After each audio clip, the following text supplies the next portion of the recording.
بسم اللہ الرحمن الرحیم۔ آج کا جو ہمارا لیکچر ہے وہ فرسٹ شعر اردو کے لیے ہے، اور جو نظم ہم شروع کرنے جا رہے ہیں وہ یہ شاعر ہیں خدائے سخن میر ببر علی انیس۔ ان کی ایک نظم ہے جو ہماری کتاب فرسٹ شعر اردو میں شامل ہے، جس کا نام ہے در مراد۔ سب سے پہلے ہم یہ سمجھ لیتے ہیں، کیونکہ یہ نظم ایک مرثیہ ہے، تو ہم یہ جان لیتے ہیں کہ مرثیہ کسے کہتے ہیں، اس کے لغوی معنی کیا ہیں، اس کے اصطلاحی معنی کیا ہیں، اس کے اجزائے ترکیبی کہ کن کن چیزوں سے مرثیہ مل کر بنتا ہے وہ کیا ہیں، اردو ادب میں مرثیہ کی کب ابتدا ہوئی۔ تو یہ چند چیزیں ہم جان لیتے ہیں تاکہ ہمارے لیے آسان ہو جائے یہ بات سمجھنی کہ مرثیہ کیا ہوتا ہے اور نظم کی کون سی قسم ہے۔ تو سب سے پہلے مرثیہ جو ہے وہ عربی لفظ رسا سے بنا ہے۔ رسا کا کیا مطلب ہے؟ رسا کا مطلب ہے مردے کو رونے اور اس کی خوبیاں بیان کرنے، یعنی مرثیہ عربی لفظ رسا سے ہے، اور اس کا مطلب ہے مردے کے اوپر رونا اور اس کی خوبیوں کو بیان کرنا، یعنی جو شخص مر جائے اس پر غم کا اظہار کرنا اور اس کی خوبیاں بیان کرنا، اس کو کہتے ہیں رسا، اور مرثیہ اسی سے نکلا ہے، یعنی مرنے والے کو رونا اور اس کی خوبیاں بیان کرنا مرثیہ کہلاتا ہے۔ تو یہ ہو گیا اس کا لغوی مطلب۔ مرثیہ کی صنف عربی سے فارسی اور فارسی سے اردو میں آئی ہے۔ سب سے پہلے مرثیہ عربی میں ہوتا تھا، پھر عربی سے فارسی میں آیا، اور پھر فارسی سے اردو میں آ گیا ہے۔ لیکن اردو اور فارسی میں مرثیہ کی صنف زیادہ تر اہل بیت یا واقعہ کربلا کے لیے مخصوص ہے۔ اب یہ بات آپ نے ذہن میں رکھنی ہے کہ پہلے تو مرثیہ عام ہے کہ آپ کسی بھی شخص، ایسا شخص جو دنیا سے چلا جاتا ہے، اس کے اوپر غم کا اظہار اشعار میں کر دیں اور ساتھ ساتھ اس کی خوبیوں کو بیان بھی کر دیں تو وہ مرثیہ کہلاتا ہے۔ لیکن ابتدا میں مرثیہ جو تھا وہ عام تھا، لیکن آہستہ آہستہ فارسی میں جب مرثیہ آیا اور پھر اردو میں آیا تو یہ خاص ہو گیا۔ وہ کس لیے خاص ہو گیا؟ یعنی اہل بیت کے لیے خاص ہو گیا مرثیہ، یا واقعہ کربلا، ٹھیک ہے، جو ایک ہمارا دین کا اور اسلام کا ایک بہت بڑا واقعہ تھا، اس کے ساتھ یہ مخصوص ہو گیا کہ مرثیہ میں صرف اور صرف واقعہ کربلا کو بیان کیا جاتا ہے۔ لیکن اس کے علاوہ بھی بہت سی عظیم شخصیات کے مرثیے لکھے گئے ہیں، اس کو ہم شخصی مرثیے کہتے ہیں۔ ایسے مرثیے جو کسی بھی ذات پر لکھے جائیں، جیسے والدہ مرحومہ کی یاد میں اقبال نے لکھا، تو کوئی بھی ایسی نظم جس میں کسی کی یاد پہ لکھا جو شخصی مرثیہ ہوتا ہے۔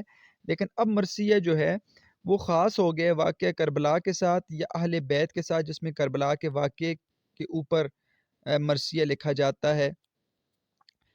اب میراثی اور میراثی میں کیا فرق ہے یہ ذرا جاننا ضروری ہے کہ میراثی یہ کے ساتھ جو ہے، یہ برِ صغیر کی ایک مشہور قوم ہے جو شعراء کے لکھے گئے کلام منظوم انداز میں بیان کرتی ہے۔ یعنی میراثی وہ ہیں کہ جو ہندوستان کے اندر ہوتے تھے اور یہ شعراء کے لکھے گئے کلام کو گاتے تھے اور منظوم انداز میں بیان کرتے تھے، اس کو میراثی کہتے ہیں۔ جبکہ میراثی جو ہے وہ یہ کے بغیر وہ مرثیے کی جمع ہے، ٹھیک ہے۔ تو یہ بعض اوقات غلطی ہو جاتی ہے، ہم میراثی اور میراثی میں فرق نہیں کرتے، تو یہ میراثی اور میراثی میں فرق ہے۔ اردو میں مرثیے کی ابتدا کب ہوئی؟ اردو میں مرثیے کی ابتدا دکن سے ہوئی ہے، اور دکن میں عادل شاہی اور قطب شاہی یہ سلطنتیں تھیں، اس کے بانی جو تھے امامیہ مذہب کے پیروکار تھے۔ امامی مذہب جو ہے وہ شیعہ مذہب میں ایک مذہب ہے، امامیہ مذہب، اس کے پیروکار تھے، اور وہ اپنے ہاں امام بارگاہ میں مرثیہ خوانی کرواتے تھے۔ اردو کا سب سے پہلا مرثیہ گو دکنی شاعر ملا وجی تھا، تو سب سے پہلا مرثیہ گو جو تھا وہ دکنی تھا، تو دکن میں ابتدا ہوئی مرثیے کی، تو پہلا شاعر تھا ملا وجی۔ لکھنؤ میں اس صنف کو مزید آہستہ آہستہ ترقی مل گئی، اور میر انیس اور میر دبیر جیسے شعراء نے مرثیہ کو اعلیٰ مقام عطا کیا۔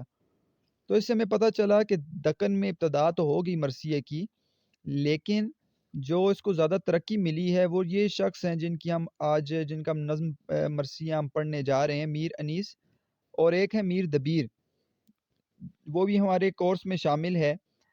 میر دبیر کا مرثیہ بھی تخت فرض پہ علی اکبر کا خطاب، جیسے انہوں نے شعراء نے مرثیے کو اعلیٰ مقام عطا کیا۔ مرثیے کا زیادہ استعمال واقعہ کربلا کو بیان کرنے میں ہوتا ہے، جدید تنقیدی بصیرت کی روح سے مرثیہ گوئی کو فن شاعری کا سب سے حساس اور کٹھن عمل قرار دیا گیا ہے۔ کہتے ہیں تنقید اگر مطلب اس لحاظ سے دیکھیں تو مرثیہ گوئی جو ہے وہ فن شاعری میں سب سے حساس اور مشکل عمل ہے، کیونکہ یہ عام لوگ تو نہیں جانتے، لیکن باریک بین جو خاص لوگ ہیں جو شاعری کو جانتے ہیں وہ کہتے ہیں کہ کئی اصناف سخن پر فنی گرفت رکھے بغیر ایک فکر انگیز اور جاندار مرثیہ نہیں کہا جا سکتا، یعنی کہ جب تک بندہ خود شاعری میں ماہر نہ ہو اور اسے شاعری کے مختلف فنون سے واقف نہ ہو تو وہ مرثیہ نہیں کہہ سکتا۔ شعر پر فنی گرفت کے ہمراہ جتنی فصاحت کلام ہوتی ہے، بلاغت ہوتی ہے، حساسیت ہوتی ہے اور علمی و فکری مواد پر دسترس کی کامیاب مرثیہ نگار کو ضرورت ہوتی ہے، یعنی کہ مرثیہ نگار ایک عام شاعر نہ ہو بلکہ خاص شاعر ہو، جس کو فصاحت کا بھی پتہ ہو، جس کو بلاغت کا بھی پتہ ہو، علم بیان علم بدیع سے واقف ہو، علم کے حساب سے بھی پورا ہو، فکر کے حساب سے بھی پورا ہو، فنی اعتبار سے بھی اچھا ہو، فکری اعتبار سے بھی اچھا ہو، تو وہ ایک اچھا مرثیہ نگار ہوتا ہے۔ تو اتنی سعی کسی اور صنف سخن میں مطلوب نہیں ہوتی، یعنی اتنی کوشش کسی اور صنف سخن، یعنی غزل کہنا آسان ہے، کوئی عام نظم کہنا آسان ہے، لیکن مرثیہ کہنا جو ہے وہ کافی مشکل ہے۔ اچھا، تو مرثیے کے اجزائے ترکیبی کون کون سے ہیں، اس کو ہم اب دیکھ لیتے ہیں۔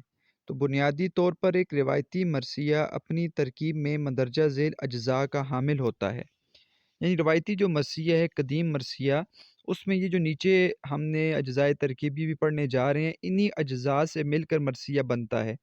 لیکن جدید مرثیے میں قدرے مختلف ترکیبی تجربات بھی سامنے لائے گئے، مختلف یعنی ان چیزوں کے علاوہ بھی نئے تجربات بھی آئے ہیں سامنے، لیکن وہ ہماری بحث نہیں ہے۔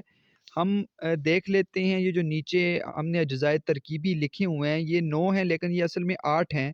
تمہید اور چہرہ ایک ہی چیز ہے، میں ابھی آپ کو بتاتا ہوں، لیکن پہلے یہ بات سمجھ لیں اجزائے ترکیبی کیا ہوتے ہیں۔ اجزائے ترکیبی میں نے آپ کو بتایا ہے کہ اجزائے ترکیبی کسی بھی نظم کے اجزائے ترکیبی اس کے حصے ہوتے ہیں، یعنی کہ اس سے مل کر وہ نظم بنتی ہے۔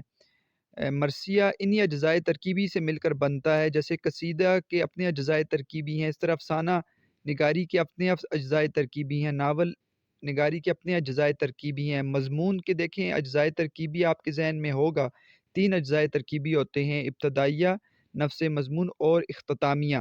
تو اسی طرح یہ جو نظم ہے مرثیہ، مرثیہ کے اپنے اجزائے ترکیبی ہیں، تو 8 اجزائے ترکیبی ہیں۔ تمہید اور چہرہ، تمہید یہ چہرہ ایک ہی ہے، دوسرے نمبر پر سراپا ہے، تیسرے نمبر پر رخصت ہے، چوتھے نمبر پر آمد ہے، پانچویں نمبر پر رجز ہے، چھٹے نمبر پر جنگ ہے، ساتویں پر شہادت اور آخر میں دعا ہے۔ تمہید یا چہرہ یہ ایک ہی ہے، تمہید یا چہرہ پتہ آپ کو چل گیا ہوگا، تمہید ابتدائیے کو کہتے ہیں، تو ابتدا میں جو اشعار لاتا ہے کوئی بھی جو مرثیہ نگار ہے اس کو ہم تمہید یا چہرہ کہتے ہیں۔ سراپا کیا ہے؟ سراپا یعنی کہ سر تا پا، سر سے پیر تک، یعنی کہ اس حصے کے اندر، مرثیے کے اس حصے کے اندر جو ہیرو ہوتا ہے وہ مرثیہ نگار کا، اس کو وہ بیان کرتا ہے، یعنی اس کے خد و خال، اس کے قد و قامت، اس کی خوبصورتی کو اس میں بیان کیا جاتا ہے، تو سارے اس کے یعنی کہ قد و قامت، خد و خال اس سراپا کے اندر آ جاتے ہیں۔ اب رخصت کے اندر کیا ہے؟ رخصت کے اندر یہ ہے کہ اگر ہم اس کو واقعہ کربلا پہ دیکھیں تو امام حسین کا چلے جانا کربلا کی طرف، رخصت ان کی اور وہ جانا، وہ واقعہ وہاں پر وہ اس اشعار کے اندر وہ چیز کو بیان کیا جاتا ہے۔ اور اگر عام مرثیہ میں دیکھیں تو وہ ہیرو جس کو وہ بیان کرنے جا رہا ہے تو اس کا اس یعنی کہ جنگ کے اندر چلے جانا اور اس جو ہے وہاں پہ جا کے بہادری سے لڑنا، لیکن یہاں پر صرف رخصت جانے کا ذکر کیا جاتا ہے۔ آمد یعنی کہ جنگ کے میدان میں جس وقت آمد ہوتی ہے تو اس حصے کے اندر اس آمد کا ذکر کیا جاتا ہے۔ رجز، رجز کے اندر جو ہیرو ہے مرثیہ نگار کا، وہ اپنے آباء و اجداد کے جو ہیں وہ خوبیاں بیان کرتا ہے، ان کے قصے سناتا ہے اس رجز کے اندر کہ میرے آباء و اجداد نے یہ جو ہے کارنامے سر انجام دیے ہیں۔ جنگ کے اندر تو باقاعدہ جنگ کا جو ہے وہ منظر پورے کا پورا پیش کیا جاتا ہے۔ شہادت کے اندر آپ کو پتہ ہے شہادت جب ہوتی ہے اس کی تو اس کو بیان کیا جاتا ہے، اور آخر میں دعا جو ہے وہ بیان کی جاتی ہے۔ تو یہ اجزائے ترکیبی ہیں، اس ترتیب سے کوئی بھی مرثیہ لکھا جاتا ہے۔ سب سے پہلے تمہید یا چہرہ ہوتا ہے، پھر سراپا ہوتا ہے، پھر رخصت ہوتی ہے، پھر آمد، پھر رجز، پھر جنگ، پھر شہادت، پھر دعا۔ اب مرثیے کی حیت اس کا اسٹرکچر کیا ہوتا ہے، اس کی ساخت کیا ہوتی ہے۔ تو مرثیے کی صنف کو شعری حیت کے لحاظ سے قطعات مسدس اور مخمس کی صورت میں لکھنے کا رواج دبستان لکھنؤ کے مشاہیر نے قائم کیا تھا۔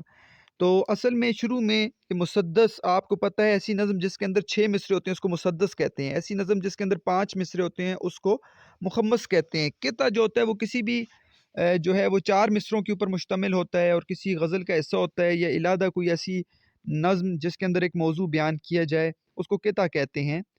رباعی کے لیے آپ کو پتہ ہے قطعہ کے اندر بھی 4 مصرے ہوتے ہیں، رباعی کے اندر بھی 4 مصرے ہوتے ہیں، لیکن رباعی کی خاص اوزان وزن ہے، اس کے اندر ہی رباعی لکھی جاتی ہے۔ تو قطعات کی شکل میں، مسدس کی شکل میں اور مخمس کی صورت میں پہلے لکھنے کا رواج نہیں تھا مرثیہ کا، لیکن لکھنؤ کے اندر، ٹھیک ہے، دہلی کے اندر ایک دبستان دہلی کہلایا جاتا ہے، ایک دبستان لکھنؤ کہلایا جاتا ہے، لیکن لکھنؤ کا دبستان تو اصل میں با کو مدرسے کو کہتے ہیں۔ تو یہاں سے مراد ہے کہ لکھنؤ کے اندر جو ادب فروغ پایا ہے، تو لکھنؤ کے اندر مسدس اور مخمس کی صورت میں جو ہے مرثیہ لکھا جاتا تھا۔ 1249 ہجری میں میر انیس کی ولادت، یعنی 1264 سے پہلے ان کے والد کے ایک ہم عصر شاعر میر ضمیر، یہ بھی بڑے مرثیہ نگار ہیں، کہ ایک مسدس میں یہ دعویٰ موجود ہے کہ مرثیے کو مروجہ حیت میں لکھنے کی طرح انہوں نے ڈالی، یعنی میر ضمیر نے مسدس کی حیت میں جو ہے وہ مرثیہ لکھا ہے۔ اور جو آپ کی کتاب میں جو مرثیہ شامل ہے در مراد، یہ بھی مسدس کی حیت میں، یعنی اس کی نظم میں بھی آپ دیکھیں گے کہ ہر بند میں 6 مصرے ہیں۔ تو ابتدا میں میر ضمیر نے اس کی روایت ڈالی ہے، پھر آہستہ آہستہ میر انیس جو ہے نے اس روایت کو آگے بڑھایا ہے۔ دکن میں مرثیے کی عمومی صورت نوحہ اور مثنوی سے مماثل تھی، یعنی دکن میں مرثیہ جو تھا وہ نوحہ اور مثنوی، جو آپ کو پتہ ہے، آپ نے مثنوی سحر البیان پڑھی ہے، ٹھیک ہے، مثنوی جو ہے وہ شعر کے طور پر لکھی جاتی ہے اور ہر ایک دوسرے اس کے مصرے میں الگ قافیہ لایا جاتا ہے، اس کی اپنی ایک ترتیب ہے، ٹھیک ہے۔ تو اس ترتیب پر پہلے جو تھا وہ مرثیہ لکھا جاتا تھا۔ بعد ازاں اس کے بعد ہر دبستان میں مرثیہ برنگ سلام کہنے کی تحریک بھی نظر آنے لگی۔ پھر جو مرثیہ ہے وہ سلام جو ہے وہ بھی نظم جو ہے وہ اس کے اندر سلام کسے کہتے ہیں، سلام سے مراد ہے کہ مرثیہ ہی کسے آپ اسے کہہ سکتے ہیں، لیکن یہ جو سلام ہوتا ہے یہ غزل کی حیت میں ہوتا ہے، یعنی آپ نے غزل کو دیکھا ہے جس طرح غزل کے اشعار ہوتے ہیں، ٹھیک ہے، اور غزل میں آپ کو پتہ ہے کم سے کم اشعار کی تعداد 5 ہوتی ہے، زیادہ کی کوئی حد مقرر نہیں ہے، لیکن یہ ہے کہ سلام جو ہے وہ غزل کی طرز پر ہی لکھی جانے والی نظم ہے، لیکن اس کے اندر مرثیہ ہوتا ہے، یعنی کہ آپ اس میں غم کا اظہار کرتے ہیں۔ تو سلام کہنے کی تحریک بھی نظر، اب زیادہ جو اس دور میں بھی لکھا جاتا ہے وہ بھی سلام کے طور پر لکھا جاتا ہے، ہوتی وہ غزل کی طرز ہے، لیکن اس کو ہم سلام کہتے ہیں۔ قدیم سلام کے برعکس جدید سلام میں واقعہ نگاری کی جگہ نتائج اور احساسات لطیف کو جگہ دی جاتی ہے، ٹھیک ہے۔ پہلے سلام میں جو تھا وہ جو تھا قدیم اسلام کے برعکس جدید اسلام میں واقعہ نگاری کی جگہ، تو پہلے واقعہ نگاری کو داخل کیا جاتا، اب نتیجے اور احساسات لطیف، یعنی لطیف احساس کو جگہ دی جاتی ہے، یعنی نتائج کو بیان کیا جاتا ہے۔ پہلے مختلف واقعات کو بیان کیا جاتا تھا، اس لیے موجودہ دور میں سلام نے غزل سے ترکیبی مماثلت کی بنا پر زیادہ کشش کے ساتھ مقبولیت حاصل کر لی ہے۔ تو موجودہ دور میں کیونکہ غزل سے ملتی جلتا ہے سلام، تو اس لیے نظم جو ہے سلام کے طور پر ہی اب مرثیہ جو ہے وہ لکھا جا رہا ہے۔ ہم دیکھتے ہیں میر ببر علی انیس جن کو ہم پڑھنے جا رہے ہیں، تو یہ میر ببر علی انیس ہیں، ان کی ہم تھوڑا سا حالات زندگی پڑھتے ہیں، ان کی خصوصیات پڑھ لیتے ہیں، اس کے بعد ہم نظم کو دیکھیں گے، اس کے خلاصے کو دیکھیں گے، اس کے اشعار کی تشریح کو انشاءاللہ جانیں گے۔ تو میر ببر علی انیس جو ہیں وہ میر خلیق کے فرزند اور میر حسن کے پوتے تھے۔ میر حسن آپ نے ان کی جو ہے وہ مثنوی آپ نے پڑھی ہے، مثنوی سحر البیان، اور میر خلیق بھی خود ایک بہت بڑے شاعر تھے۔ تو یہ میر خلیق جو ہیں کہ بیٹے ہیں میر ببر علی انیس، اور یہ پوتے ہیں میر حسن کے، یعنی خاندانی ورثے میں ان کو شاعری ملی ہے۔ ان کی پیدائش 1800 میں ہوئی۔ خاندانی روایات کے مطابق انہیں گھر پر ہی تعلیم دی جاتی رہی۔ گھر کے باہر ان کے پہلے استاد میر نجف علی فیض آبادی تھے، ان کے پہلے استاد۔ زمانہ طالب علمی میں انیس کو معقولات اور لسانی مسائل سے بڑی دلچسپی تھی۔ تو شروع میں ہی طالب علمی کے زمانے میں انیس کو معقولات کہتے ہیں، مختلف عقل سے ملتے جلتے علم، یعنی حکمت کے علم سے، فلسفے سے، سائنس سے، منطق، یہ تمام کے تمام جو علم ہے یہ عقل کے ساتھ تعلق رکھتے ہیں، اس لیے ان کو معقولات کہا جاتا ہے۔ علم حکمت کو، فلسفے کو، سائنس کو، منطق کو معقولات کہا جاتا ہے، اور لسانی مسائل سے بڑی دلچسپی، لسانی مسائل سے مراد ہے زبان کی تاریخ اور تشکیل کا علم، علم زبان ہم اسے کہہ سکتے ہیں کہ زبان کی تاریخ اور تشکیل کے، کسی بھی زبان کی تاریخ اور تشکیل کے علم کو لسانی مسائل کہا جاتا ہے۔ اس سے بڑی ان کو دلچسپی تھی۔ ان کے ذاتی کتب خانے میں لگ بھگ 2000 کے قریب نسخے پڑے ہوئے تھے اس زمانے میں۔ زمانے کے رواج کے مطابق انہوں نے شاہ سواری، گھوڑا جو ہے وہ گھوڑے کے اوپر بیٹھنا، گھوڑا چلانا سیکھا، اور شمشیر زنی، تلوار سکھایا چلانا بھی انہوں نے سیکھا۔ بعد میں فوجی تربیت بھی حاصل کی۔ ہمیشہ چاق و چوبند، چست رہتے تھے، پھرتیلے رہا کرتے تھے، تباً طبیعت کے لحاظ سے خوش مزاج اور حاضر جواب تھے۔ ٹھیک ہے، تو یہ تھے میر بابر علی انیس۔ شاعری میں دیکھا جائے میر بابر علی انیس کو، تو انہوں نے شاعری کا آغاز غزل سے کیا، لیکن ان کی شہرت کا مدار مرثیہ نگاری پر ہے۔ کہتے ہیں کہ پھر انہوں نے آہستہ آہستہ جو ہے وہ شروع میں یہ غزل کہتے رہے ہیں، لیکن والد کے کہنے پر انہوں نے غزل ترک کر دی اور بالکل چھوڑ دی، اور پھر انہوں نے مرثیے ہی لکھنے شروع کر دیے تھے، اور آخری دم تک یہ مرثیے ہی لکھتے گئے۔ ان کی شہرت کا انحصار جو ہے وہ بھی مرثیہ نگاری پر ہے۔ ان کے زمانے میں مرثیہ خوانی کے لیے تخت اللفظ کا اور سوز کا انداز اپنایا جاتا تھا۔ تو تحت اللفظ کہتے ہیں مرثیہ یا اشعار میں کو اس طرح پڑھنا کہ ہر شعر کا ہر لفظ جو ہے الگ الگ سمجھا جائے، یعنی کہ آپ ترنم کے ساتھ آپ کسی جیسے غزل کو پڑھتے ہیں، اسی طرح نظم کو علیحدہ علیحدہ کر کے پڑھنا، اس کو کہتے ہیں تحت اللفظ۔ جیسے عام طور پر شعراء جو ہیں وہ آپ نے دیکھے ہوں گے کہ جو جتنے بھی شعراء ہیں جب اپنے جو ہے وہ غزل کو پڑھتے ہیں یا اپنی نظم کو پڑھتے ہیں، یا جتنی بھی تقاریب ہوتی ہیں شاعرانہ، ان کے اندر جاتے ہیں اور وہاں پہ جا کے وہ پڑھتے ہیں، وہ تحت اللفظ کے تحت ہی پڑھتے ہیں کہ ہر ہر لفظ کو جدا جدا کر کے پڑھا جائے۔ تو اس طریقے سے یہ پڑھتے تھے۔ انیس نے دونوں طرح پر پڑھنے کے لیے مرثیے لکھے اور کامیاب رہے، یعنی کہ انہوں نے منظوم انداز میں، یعنی کہ جس طرح مرثیہ پڑھا جاتا ہے دکھ بھرے انداز میں، اس طرح اور تحت اللفظ علیحدہ کر کے پڑھنے، دونوں اعتبار سے انہوں نے مرثیے لکھے اور کامیاب رہے۔ ان کا اسلوب سادہ، رواں اور آسان ہے۔ انسانی جذبات کا بیان انہوں نے جس طرح کیا شاید ہی کوئی کر سکے۔ تو یہ جذبات نگاری ہے۔ جذبات نگاری کسے کہتے ہیں؟ جذبات نگاری یہ ہے کہ آپ کسی بھی نظم کے اندر، ٹھیک ہے، کسی بھی جذبات کو، جذبے کو آپ بیان کر دیں، کسی بھی شخص کے اندر جو احساسات ہیں، جذبات ہیں، اس کو بیان کرنا، اسے کہتے ہیں جذبات نگاری۔ تو انہوں نے جس اعتبار سے جذبات نگاری نبھائی ہے شاید ہی کوئی کر سکے۔ ایک محتاط اندازے کے مطابق انہوں کے مرثیوں کی تعداد 2000 کے قریب ہے، 2000 کے قریب انہوں نے مرثیے لکھے۔ میر انیس کے مرثیے 5 جلدوں میں شائع ہو چکے ہیں۔ انہوں نے مرثیے کے علاوہ سلام، میں نے آپ کو بتایا سلام کسے کہتے ہیں۔ سلام اصل میں جو ہوتے ہیں وہ غزل کی حیت میں لکھی جاتی ہے، لیکن یہ ہوتی نظم ہے، اور یہ مرثیہ ہوتا ہے، لیکن ہوتی یہ غزل کے۔ اور رباعیات جو ہوتا ہے، رباعیہ آپ کو پتہ ہے، میں نے بتایا ہے کہ مقررہ 24 اوزان ہے، اس میں یہ جو ہے وہ کسی ایک وزن میں یا اس میں ہی سارے وزنوں میں سے ایک مختلف وزنوں میں یہ جو ہے نظم رباعی لکھی جاتی ہے۔ 4 مصروں پر یہ مشتمل ہوتی ہے۔ پہلے، دوسرا اور چوتھا جو مصرع ہوتا ہے رباعی کا، یہ جو ہے ہوتا ہے، اس کے قوافی جو ہوتے ہیں وہ ایک ہوتے ہیں، پہلا، دوسرا اور چوتھا۔ اس کے قافیہ، قوافی جو ہوتے ہیں وہ ہم اس کو آپ کہہ سکتے ہیں کہ ان کے سارے تینوں مصروں کے قافیے ایک ہوتے ہیں۔ ان رباعیات میں بھی ان کا رنگ صوفیانہ ہے، رباعیات میں بھی ان کا رنگ جو ہے وہ صوفیانہ رنگ ہے، مگر ان کا کمال جو ہے مرثیے کے فن میں زیادہ کھل کر سامنے آتا ہے۔ لیکن زیادہ تر آپ دیکھیں تو مرثیہ نگاری کے لحاظ سے میر انیس کی مرثیہ نگاری جو ہے اس نے شہرت پائی ہے۔ تو کلیات یہاں پر ان کی جو تصانیف ہیں اس میں خاص تصنیف لکھی ہوئی ہے، اور یہ آپ کا ماخذ بھی ہے اس نظم کا، کلیات میراثی انیس۔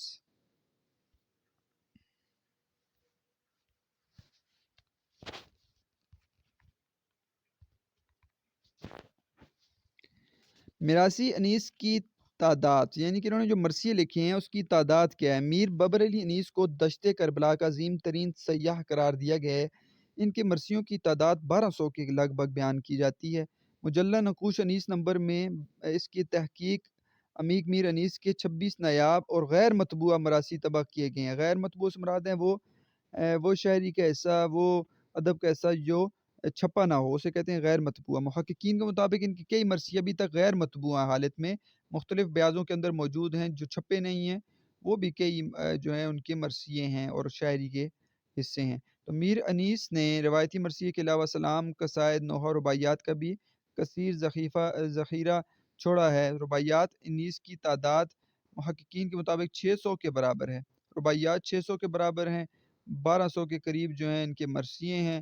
اس کے علاوہ میر انیس کے کئی مراثی میں معجزاتی کرشمہ کاری کا عنصر ملتا ہے۔ آپ کے ایک نواسے میر عارف کی تحریری یادداشت سے پتہ چلتا ہے کہ 1857 کے اواخر میں میر انیس نے 157 بند یعنی 1182 مصروں کا یہ شاہکار مرثیہ جب کون سا مرثیہ جب قطع کی مسافت شب آفتاب نے ایک ہی شب میں لکھا اور اپنے خاندان کے عشرہ مجالس میں پڑھا تو میر انیس کے 3 فرزندان 3 بیٹے تھے، میر نفیس، میر جلیس اور میر سلیس، اور یہ تینوں منجے ہوئے شاعر و مرثیہ نگار تھے۔ والد کے بعد میر نفیس کا مرثیہ اعلی پائے کی مرثیہ نگاری میں شمار کیا تو 3 ان کے بیٹے تھے، لیکن میر نفیس کا مرثیہ جو ہے وہ اعلی پائے کا شمار کیا جاتا ہے۔ تو آپ خود سوچیں کہ یہاں پر یہ اوپر والی بات لکھی ہوئی ہے کہ ان کی تحریری یادداشت یہ تھی کہ انہوں نے 1857 کے اواخر میں شروع میں میر انیس نے 157 بند یعنی 1182 مصروں کا ایک شاہکار مرثیہ ایک ہی شب میں لکھ لیا، ایک ہی شب میں۔ اس کا نام کیا ہے کہ جب قطع کی مسافت شب آفتاب نے ایک ہی رات میں لکھا۔ تو کیسے یہ لکھتے تھے؟ تو اس اعتبار سے ان کی پائے کی شاعری تھی اور پائے کی تصانیف ہیں۔ اب بچوں ہم یہاں پر یہ حل کر لیتے ہیں کہ اس نظم کا حوالہ کیا اور خلاصہ تھوڑا سا پڑھ لیتے ہیں اس لیکچر کے اندر۔ انشاءاللہ اگلے لیکچر میں ہم جو ہے یہ آپ کے سامنے ہے نظم ہم مکمل اس کو پڑھیں گے، اس کے اندر جو ہے وہ ہم مشقی سوالات کو جانیں گے، اس کی تشریح کو بھی جان لیں گے تاکہ ہمارے لیے یہ نظم جو ہے وہ آسان ہو جائے۔ تو ہم یہاں پر یہ دیکھتے ہیں کہ اس نظم کا حوالہ ہم کیا دیں گے۔ تو شاعر کا نام ہے میر انیس، نظم جو ہے در مراد، اور یہ نظم کی کون سی قسم ہے؟ مرثیہ ہے، ٹھیک ہے، اور مسدس ترکیب بند میں لکھی گئی ہے۔ مسدس ترکیب بند سے کیا مراد ہے؟ آپ کو نظر آ رہا ہوگا کہ اس کا یہ اوپر والا بند ہے اس کے 6 مصرے ہیں، تو اس لحاظ سے مسدس ہے۔ ترکیب بند ایسی نظم کو کہا جاتا ہے جس میں کوئی بھی مصرع دوبارہ نہ دہرایا جائے۔ اگر کوئی مصرع دوبارہ دہرایا جائے گا تو وہ ترجیح بند ہوگا، ترجیح بند اسے کہیں گے، اسے ترکیب بند نہیں کہیں گے۔ تو یہ نظم ترکیب بند میں کیونکہ اس کا کوئی بھی مصرع دوبارہ دہرایا نہیں گیا۔ اس کے علاوہ یہ پابند نظم ہے کیونکہ اس کے اندر قافیہ ردیف اور بحر وزن کی پابندی کی گئی ہے، اور اس کا جو ماخذ ہے وہ کلیات انیس ہے۔ تو یہ حوالہ اس کا ہو گیا۔ خلاصے میں دیکھیں تو ہمارے پاس 7 بند ہیں اور یہ مسدس کی حیت میں لکھی گئی ہے۔ تو 7 بند کے اندر خاص باتیں آپ نے ذہن میں رکھنی ہیں کہ سب سے پہلی بات پہلے بند کے اندر داخلہ شاہدین، یہ آپ کو پہلے مصرے کے اندر نظر آ رہا ہوگا۔ جب کربلا میں داخلہ شاہدین ہوا تو داخلہ شاہدین یعنی کربلا میں آمد کو بیان کیا گیا ہے۔ تو امام حسین کا ذکر ہے کہ امام حسین شاہدین، دین کے بادشاہ، تو ان کو یہاں پر دین کا بادشاہ کہا گیا ہے، امام حسین کے لیے یہ لایا گیا استعارہ۔ تو یہاں پر شاہدین کا داخلہ اس بند کے اندر ذکر کیا گیا ہے کہ آپ جب کربلا کے اندر آئے تو وہ زمین، وہ صحرا، وہ تپتی ہوئی ریت، ٹھیک ہے، اور وہاں پر جو منظر تھا وہ کتنا خوبصورت بن گیا، اس کو بیان کیا گیا ہے۔ دوسرے بند کے اندر دشت باغ باغ یعنی صحرا جو تھا وہ باغ باغ ہونا، خوش ہو جانا، چمک اٹھنا، مہک اٹھنا کہ آپ کے آنے کی وجہ سے، یعنی حضرت حسین کے کربلا میں آنے کی وجہ سے وہ صحرا جو ہے وہ مہک اٹھا، وہ جو ہے چمک اٹھا، اس کو بیان کیا گیا ہے۔ تیسرے بند کے اندر در مراد، در مراد، در کا مطلب ہے موتی، مراد سے مطلب ہے خواہشات، یعنی خواہشات کا موتی۔ مراد کیا ہے کہ یہاں پر امام حسین کہتے ہیں کہ یہ جو ہم یہاں پر آئے ہیں تو یہاں پر ہمارا آنا ہی وہ ہماری خواہش تھی، یعنی کہ ہماری خواہش تھی کہ ہم کربلا کی زمین پر آئیں، اور آپ کو احساس ہو گیا تھا کہ آپ شہید کر دیے جائیں گے، لیکن آپ کو شہادت قبول تھی، اور آپ کے جو ساتھی ہیں وہ یہ چاہتے تھے کہ ہم اس زمین پر ہی جو ہے ہم شہید ہو جائیں اور اللہ کے ہاں مقبول ہو جائیں۔ تو یہاں پر در مراد سے مراد ہے کہ ہم یہی چاہتے تھے کہ ہم اس زمین پر آئیں اور اس کربلا کے مقام پر، یہی ہماری خواہش تھی اور آج پوری ہو گئی۔ آب بقا، چوتھے بند کے اندر آب بقا، آب حیات، ایسا پانی جس کو پینے کے بعد انسان جو ہے اس کو موت نہیں آتی۔ تو یہاں پر وہ کہیں گے کہ آب بقا چھڑکا ہوا ہے، یعنی کہ اس زمین پر، کربلا کی زمین پر آب بقا چھڑکا، یعنی یہاں پر جو رہے گا اور اللہ کی راہ میں شہید کر دیا جائے گا تو وہ مردہ نہیں ہوگا، کیونکہ شہید کو مردہ نہیں کہا جاتا۔ اس لحاظ سے ایسی زمین جہاں پر شہید مرتا ہے وہ آب بقا جو ہوتی ہے، یعنی ایسی زمین ہے جس کے اندر جو ہے وہ پانی ہے جو ہمیشہ کی زندگی دے دیتا ہے۔ تو شہید جو ہوتا ہے وہ کبھی مرتا بھی نہیں ہے۔ مرد خوش نہاد، یعنی کہ یہاں پر خوش قسمت لوگوں کا ذکر ہے اس بند نمبر 5 کے اندر۔ جو خاص بات ہے کہ وہ مرد خوش نہاد ہے جو اپنے آپ کو اللہ کی راہ میں یہاں پر لایا ہے اور اللہ کی راہ میں جو ہے وہ پیش کرے گا۔ آپ کو پتہ ہے یہ جو واقعہ کربلا ہے بچوں، یہ 61 ہجری کو پیش آیا ہے، اور امام حسین اور یزید کے فوجوں کے درمیان یہ جو ہے وہ ایک بہت بڑی لڑائی لڑی گئی تھی، اور یہ عراق کا ایک شہر ہے کربلا، اور اس میں امام حسین رضی اللہ تعالی عنہ اور ان کے جو 72 ساتھی ہیں، 72 ساتھی جو ہیں ان کو شہید کر دیا گیا تھا، انہوں نے جام شہادت نوش فرمائی۔ تو یہ وہ واقعہ کربلا ہے۔ اس واقعہ کربلا کا اسلام میں بہت جو ہے بڑا حصہ ہے، اور یہ ہمیں بہت چیزوں کا درس بھی دیتا ہے، اور یہ ایک حساس واقعہ ہے، لیکن ہم اس واقعہ کربلا کی نوعیت اور اس کے پس منظر کو اگر جانیں تو یہ بہت بڑا تاریخ جو ہمیں بتاتی ہے۔ تو چھٹے نمبر پہ آپ بند دیکھیں گے، نمبر 6 پہ کشتی امت کا نا خدا، یعنی امت کی کشتی کا نا خدا کہتے ہیں ملا۔ تو یہ کشتی امت کا نا خدا کہا گیا ہے امام حسین کو کہ وہ کشتی امت کا نا خدا ہے، کہ امت کی کشتی کو چلانے والا ہے، اس کا ملا ہے۔ اس کو بیان کیا گیا ہے کشتی امت کے نا خدا کو بند نمبر 6 میں، کہ یہاں پر آپ کو نظر آ رہا ہوگا کہ کشتی امت کا نا خدا، ٹھیک ہے۔ یہ دیکھیں اترا، یہ کہ کشتی امت کا نا خدا، جتنے سوار تھے وہ ہوئے سب پیادہ پا، کہ سارے کے سارے یہاں پر اتر جاؤ اور ہم یہیں پر قیام کریں گے۔ تو یہاں پر بتا رہے ہیں کہ کشتی امت کے نا خدا نے کہا، یعنی حضرت امام حسین نے کہا رضی اللہ تعالیٰ عنہ، انہوں نے کہا کہ آپ یہیں پر رکیں گے، ہم یہیں پر پڑاؤ کریں گے، یہ ترائی یہاں پر ہے اور شہر یہیں پر رہتے ہیں۔ غضب کی ترائی، آخری بند میں آپ کو نظر آئے گا غضب کی ترائی، کہ بس یہاں تو خود بخود ہو ہی جاتی ہے آنکھ بند، ٹھیک ہے۔ شعر اب یہیں رہیں گے، عنایت جو رب کی ہے، شعر استعارہ ہے، یعنی یہاں پر جو اللہ کے جو یہاں پر آئے ہوئے لوگ ہیں وہ شعر ہیں۔ اور میں کیا کہوں حضور ترائی غضب کی، یعنی کہ شعر ایسے علاقے میں رہنا پسند کرتے ہیں جہاں پہ وہ زمین جو ہے وہ گیلی ہو، نم زمین ہو، تو کہتے ہیں یہاں پر شعر اب رہیں گے، کیونکہ یہاں کی زمین جو ہے وہ اس میں ترائی جو ہے وہ گھیلا پن ہے اور وہ نمی ہے اس زمین کے اندر، تو ہم شعر ہیں اور ہم یہیں پر رہیں گے۔ تو غضب کی ترائی ہے، یعنی کہ زمین جو ہے ان کو پسند آئی ہے۔ تو یہ پورے کا پورا جو ہے آپ کے جو مرثیے میں شامل ہے یہ حصہ، اور اس میں 7 جو آپ کو بند نظر آ رہے ہیں، اس میں یہ جو میں نے پوائنٹس یہاں پہ لکھے ہوئے ہیں ان کو آپ نے ذہن میں رکھنا ہے، اور جب انشاءاللہ تشریح پڑھیں گے تو اس کو آپ ذرا غور سے دیکھنا ہے، تاکہ آپ کو پوری کی پوری نظم کا ایک نچوڑ، ایک خلاصہ آپ کے ذہن میں آ جائے کہ پہلے بند میں داخلہ شاہدین تھا، دوسرے بند میں دشت باغ، تیسرے بند میں در مراد، نمبر 4 پہ آب بقا، نمبر 5 پہ مرد خوش نہاد، نمبر 6 پہ کشتی امت کا نا خدا، اور نمبر 7 پہ غضب کی ترائی، اس کو بیان کیا گیا ہے۔